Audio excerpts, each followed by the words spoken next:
Mwongeye kwirirwaho bakunzi bacu, bakunzi b'agacano, amahoro y'Imana akomeze kubana namwe aho muherereye hirya no hino. Twebwe tumeze neza aho turizera namwe mumeze neza, aho bitameze neza. Mwihangane niko mu isi bigenda, niko duhora tubabwira buri munsi. Uno munsi bishobora kuba bimeze nabi ariko ejo bikamera neza. Twese nibwo buzima tubayemo aho waba uri hose.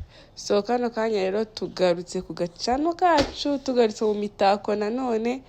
Twabwiye ko tuyikunda, namwe turashaka kuyibakundisha kuko ni ibintu byoroshye wabyitayeho.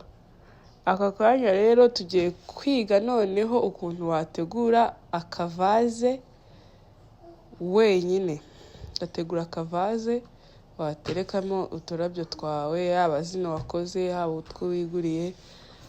Mbese kugakora biroroshye cyane. Nicyo uno munsi twaje kwiga. Uri kubona ko mfashe agakombe gasanzwe k'akayizajenike, nkakatamo uburyo nshaka, ndakagabanya kugira ngo ano mapayipu yanjye aze gukwiraho. Ndagenda nkata duto duto dukwiraho. Ndaje mbere ku buryo ngiye kugenda udupayipu ntwambika kari akantu twateguye kandi bikaza gusa neza cyane. Ndabasabye kugira ngo mukurikirane, ngiye kureka video mukomeze murebe step by step. Uri kubona ko ndabanje ndapima utuntu ngiye gushyiraho ko turaba tureshya kugira ngo mbone utwo nkata tube twinshi, nze kubikora nihuta.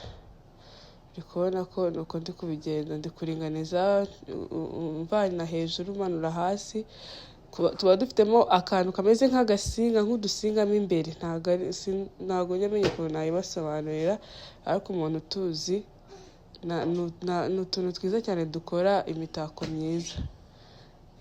Uri kubona tuhita dufata utwo tuntu iyo duhinnye, ugahina hejuru ugahina no hasi, tuhita dufata rwose ntabwo bivamo.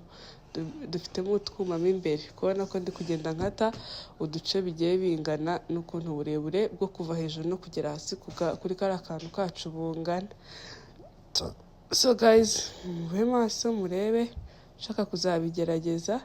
Yabyikorera ni ibintu bisanzwe niba uri umuntu ariko ukunda ibintu by'imitako, ibintu bya craft, wabyikorera cyane. Ibintu rero bisanzwe. Rero urabireba, ni umukasi gusa n'utwo dupayipu n'ako kantu nateguye k'agakombe cyangwa akandi kantu waba wumva wifuza gukoresha. Nuko rero bimeze, muri kubireba. Nkarangiza ndaza kubateguramo uturabyo mba nakoze kugira ngo murebe ukuntu biraba bisa neza. Guys, mukomeze muryoherwe. Video ntabwo ari ndende, ni akantu kagufi cyane, ubundi ukikorera utuntu twiza mu rugo iwawe. Turabashimiye cyane, mukomeze mukurikirane kandi dukomeza kubashimira inkunga yanyu. Twari tumaze iminsi turi busy ho gato ariko turagarutse noneho. Muri kubibona ukuntu kameze hano, dore aho kageze. Biri kugenda bisa neza bitungana.